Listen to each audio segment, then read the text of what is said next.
The question is not so much if it's appropriate, but well, if we really can consider sports completely detached from politics, and I think this is impossible.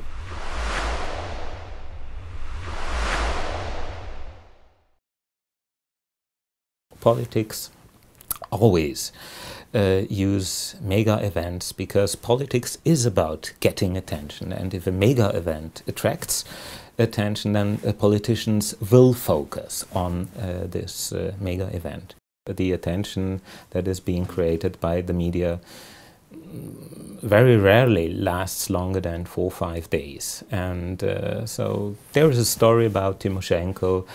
There are European politicians taking advantage of the situation in order to show themselves as staunch defenders of human rights. This was rather a cheap political protest. Cheap because it didn't cost anything. Ukraine is a transit country for energy supply to the European Union. And if you compare the human rights situation in Ukraine to the human rights situation in Russia, it's about similar. But the level of indignation, I think, is much lower if it comes to Russia than to Ukraine, because many European countries are of course dependent on Russian gas and Russian oil, and so they rather keep silent about the human rights situation in Russia. I think there is a consensus in the Ukrainian population. They wanted to host this European Championship. I think the entire population was very proud hosting this championship. And I think it also contributed to the national cohesion in Ukraine, which is problematic because we have a rather Ukrainian-speaking West and a Russian-speaking East, and there is always kind of a gap between those two parts of the country.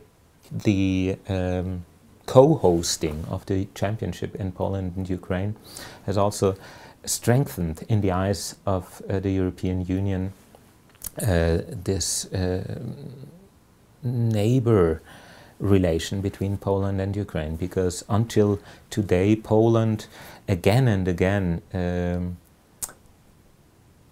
functions as a kind of an advocate for things Ukrainian in the European Union. And I think in Ukraine this Polish engagement is very much appreciated.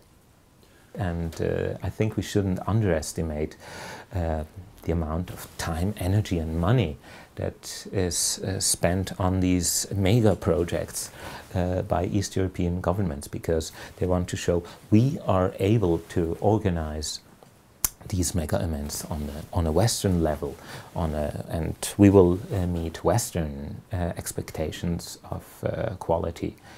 And I think with a little bit of delay, the Ukrainians in the end managed to set up this mega event. In the end, basically, more or less, the event worked out. For me, one important feature of these championships is the fact that the category of national citizenship has become obsolete to a certain degree. So if you look at players like Podolski or Klose in the German team, they are basically Poland's. They hold a Polish passport, and the same holds true for people in the Polish team. They recruited people from Germany and France in order to fill up their national team. And I think this is obvious to everybody, also to the German fans, for instance. So if they give a hand to Klose or Podolski, they know that they're applauding also people from Silesia, which used to be a German region, but has been Polish since the end of World War II. And I think this may help people to relativize the category of citizenship that has dominated the European history of the 20th century.